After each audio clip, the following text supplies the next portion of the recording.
En la Tribuna del Cesar, la información política del momento.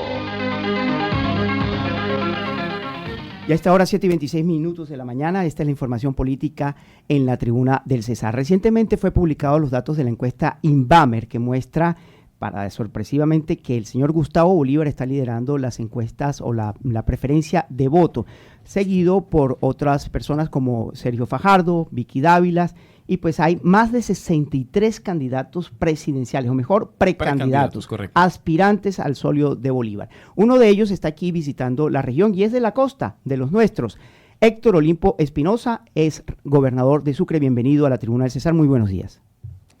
Muy buenos días, Andrés. Gracias a ti, a todo el equipo Radio Guatapurí, a la audiencia de Valledupar y el departamento de Cesar que nos escucha esta mañana. Bueno, habíamos tenido una entrevista con usted previa, aproximadamente un mes atrás, donde usted explicaba por qué aspirar, por qué atreverse, y eso lo valoramos, que la gente de acá de la costa se atreva, y sobre todo gente que no sea de Barranquilla, porque ha habido siempre un centralismo barranquillero que aplica el mismo bogocentrismo, pero versión costeña, que es el barranquillerismo. Entonces, ¿por qué aspira usted a la presidencia de la República? Yo sueño y voy por mis sueños. Y sueño con tener un país que cierre la brecha regional. Sueño con tener un país que disminuya las inequidades sociales que están concentradas básicamente en la diferencia entre la zona Pacífico, la zona Caribe y la zona andina de Colombia. Que pueda cerrar las brechas generacionales y que pueda superar esta época de polarización y de pelotera política que impide que el país avance y genere unos acuerdos básicos como nación.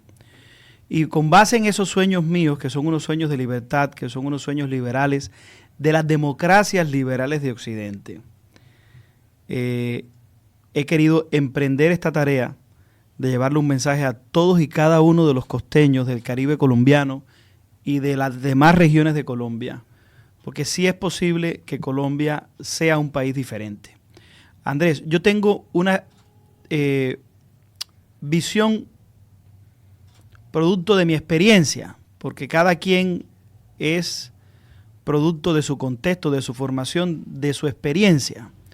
Yo he estado en los 3 niveles de gobierno. Yo he sido alcalde municipal, fui alcalde de mi pueblo a los 26 años, tengo 43 años hoy. Cincé. De Cincé. El mismo Hulo, pero Cincé, ¿no? Como la historia que contaba el maestro Antonio Hernández Gamarra. De Cincé, pero además de eso, de ser de Cincé y de haber sido su alcalde, fui también secretario general de mi partido, fui representante legal del Partido Liberal en Colombia durante 5 años aproximadamente, 4 años y medio. Luego fui viceministro del Interior y estuve como ministro encargado en alguna oportunidad y luego bajo nuevamente y soy gobernador de mi departamento y estuve como presidente de la Federación de Departamentos de Colombia. Entonces he estado arriba, en el medio, abajo, arriba, en el medio y he estado en ese...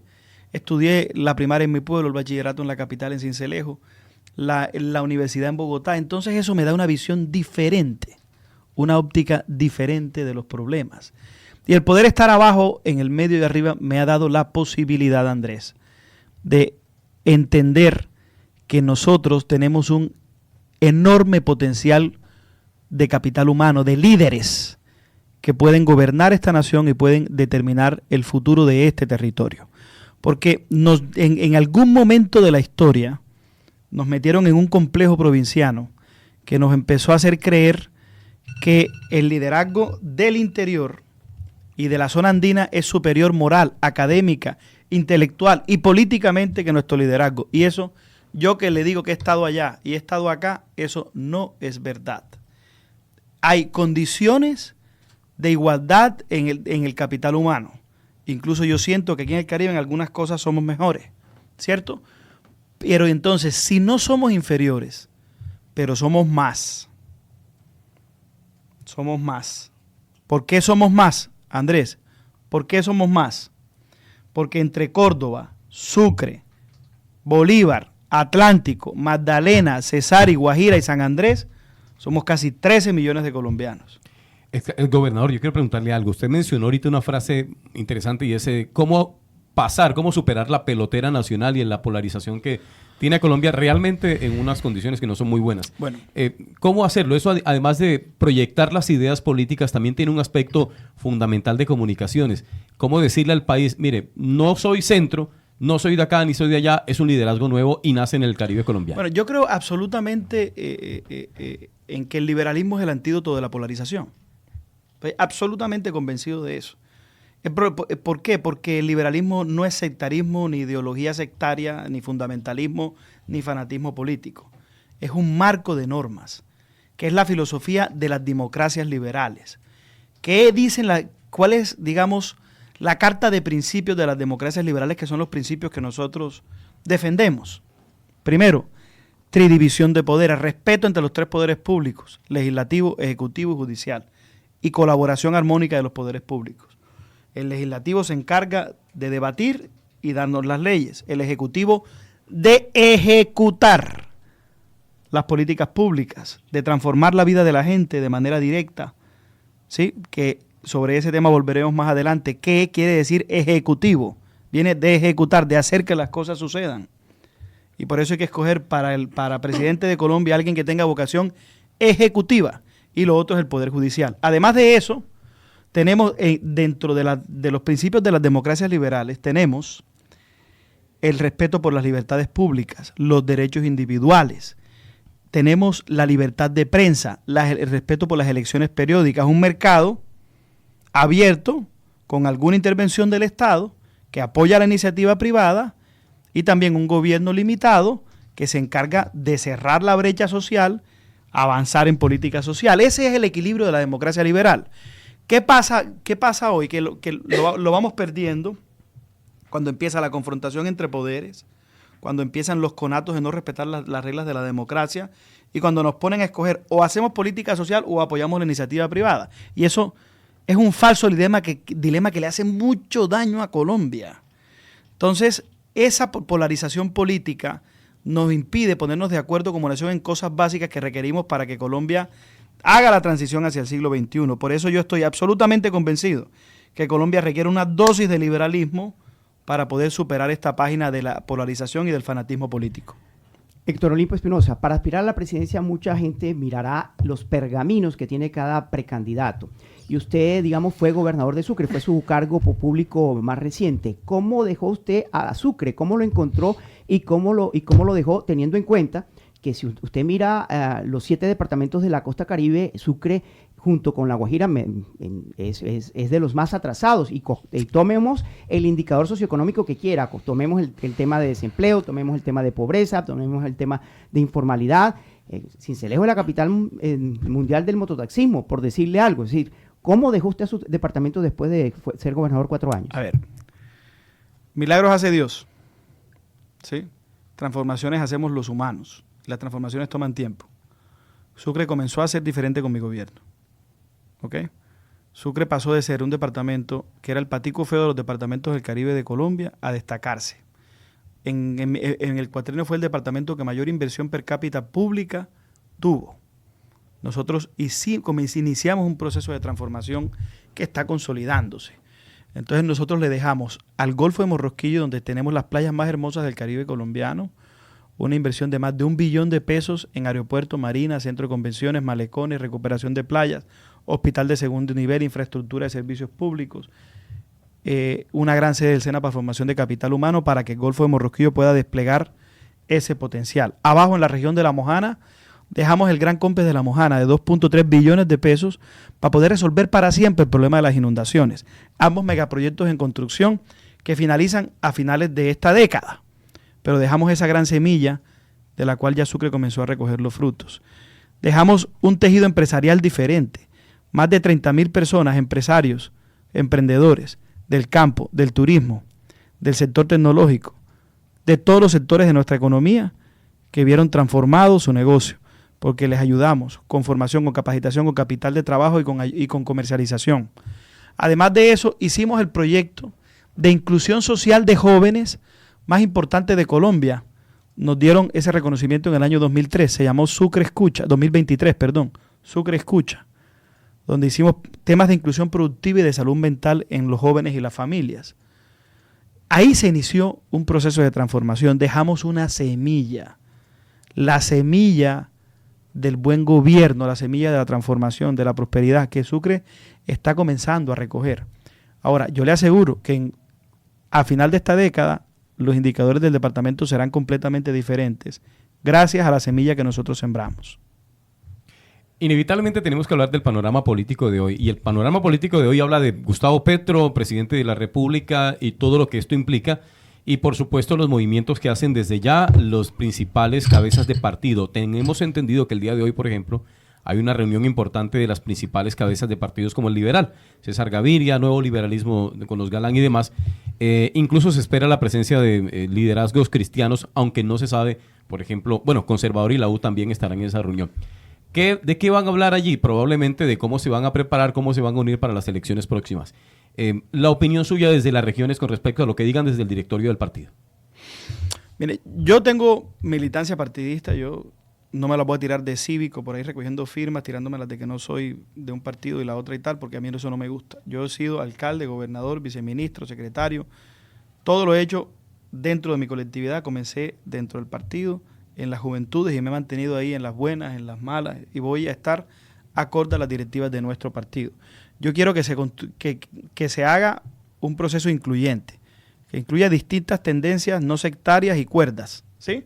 Que incluya distintas tendencias de Colombia que quieran defender nuestra democracia liberal y la posibilidad de llegar a unos acuerdos básicos como nación, que quiera cerrar la brecha regional, un proyecto político diferente a lo que estamos viviendo hoy de este fundamentalismo y este sectarismo que nos tiene en la situación que nos tiene como en un callejón sin salida. Ahora, ¿quiénes van a estar? No sé, pero es muy importante que muchos liderazgos se muestren. Lo bonito que está sucediendo hoy, de lo que decía Andrés cuando inició esta entrevista, que hay de tantos candidatos, es que refleja una democracia más abierta, refleja una democracia más abierta, y eso es muy importante. Nos hemos ido llenando de valor. Las redes sociales también nos están brindando la posibilidad de comunicar nuestras ideas y llegar a cualquier rincón de Colombia, y cualquiera que tenga algo que decir, que para construir país, qué bueno que tenga la posibilidad de hacerlo. Ahora, tenemos un gran desafío, que es superar ese complejo provinciano del que hablábamos ahorita, porque nos parece absolutamente normal que un tipo del interior, de cualquier ciudad del interior aspire, pero exótico que un tipo de Cincé Sucre lo haga, ¿cierto? ¿Por qué? Porque nos metimos la falsa idea en la cabeza de que el liderazgo de por allá es mejor que el liderazgo de por acá. Y eso no es cierto. Los gobernadores y alcaldes más populares de Colombia están en el Caribe colombiano. Eso es un reflejo de que nuestro liderazgo se conecta con su gente, independientemente de cualquier crítica que tengamos de un alcalde, de un gobernador. Estoy hablando de los temas generales, porque críticas y problemas hay en toda Colombia. Y aquí se han hecho un enorme esfuerzo por formarnos. Nuestros padres han hecho un enorme esfuerzo por formarnos, por hacernos profesionales, con especializaciones, con maestrías, con doctorados. Hay una cantidad de técnicos y de tecnólogos, hay capital humano en la región Caribe. Entonces, si no somos inferiores, pero somos más. ¿Por qué somos más? ¿Por qué somos más? Porque somos de Córdoba hasta La Guajira y San Andrés 13 millones, Bogotá y Cundinamarca 10 millones, Antioquia y Cafetero 9, Pacífico con el Valle del Cauca incluido son 8, Santanderes son 6, Orinoquía y Amazonía son 3. Nosotros somos muchos más con unidad sociocultural. Yo me encuentro con ustedes en cualquier parte del mundo y nos saludamos y decimos, tú eres de por allá. Tenemos unidad sociocultural. Y digo, ¿por qué tendemos esa tendencia a creer mucho más en el liderazgo del interior que en el nuestro? O en esta oportunidad tenemos el deber moral como región de reivindicar el liderazgo caribe, de creer mucho más en lo nuestro y entender que nos merecemos el peso político, ¿sí?, que necesitamos para poder incidir más en la política nacional. ¿Por qué no se consolidan esos liderazgos? Es que esa es la pregunta. Si somos más, si tenemos esa identidad caribe, pero cuando salen este tipo de procesos, de iniciativas, nosotros mismos nos encargamos de bajarle el tono, de no consolidarlo y ayudarle a que esa iniciativa, esas ideas, esos proyectos políticos a Presidencia de la República no se puedan consolidar. Le voy a hablar desde el Caribe. Le voy a hablar, Johnny, en dos tiempos. El del pasado y el futuro. Tracemos una línea hoy. Ese ha sido nuestro pasado. ¿Por qué ha sido nuestro pasado? Porque el centralismo nos metió ese complejo en la cabeza. ¿sí? Ahora, ¿cuál es nuestro futuro? Cambiarlo. Y ese futuro es el presente. Hoy recojamos el liderazgo Caribe. Creamos en el liderazgo Caribe. Revisemos qué pasa. Y escojamos el mejor entre los nuestros, para que vaya a defender los intereses nuestros en el gobierno nacional, para que vaya a gobernar con una óptica regional. El único que sabe dónde está la gotera es el que vive dentro de la casa. Nada sensibiliza más que la cercanía con el problema. Y hasta que estas regiones no tengan mayores niveles de autonomía y hay una distribución mucho más equitativa de riqueza entre las distintas regiones de Colombia y el interior, no vamos a ser capaces de cambiar a Colombia. Miren estas cifras.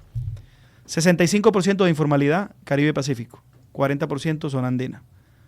14% de desempleo, Caribe-Pacífico. 10% zona andina. 20% de pobreza multidimensional, Caribe-Pacífico. 10% zona andina. La pobreza acumulada en las costas, en los departamentos de las costas de la costa Caribe y de la costa Pacífica. Porque allá están los centros de producción, allá se acumuló el poder público. Y la riqueza persigue el poder. ¿Qué quiere decir? Donde se concentra poder es donde se concentra la riqueza. Entonces, mientras que aquí en la costa somos el 23% de los colombianos, solamente está el 15% del Producto Interno Bruto. Y en el centro, por ejemplo, Bogotá y Cundinamarca, que son el 20% de los colombianos, se concentra el 54% del Producto Interno Bruto. Y entonces comenzamos a entender, porque es que la gente nuestra tiene que irse para el interior a buscar trabajo, a hacer vida, y se fragmentan las familias porque aquí no hay oportunidades. Porque la gran industria se ubica en el interior y no acá. Yo tengo una gran propuesta para esto. Porque con base en mi experiencia, mi visita a Corea, mi visita a China, mi visita a Panamá y mi estudio sobre el caso de Irlanda, nosotros tenemos que ser capaces de generar una gran zona franca en el Caribe y en el Pacífico, con una tasa de tributación diferencial.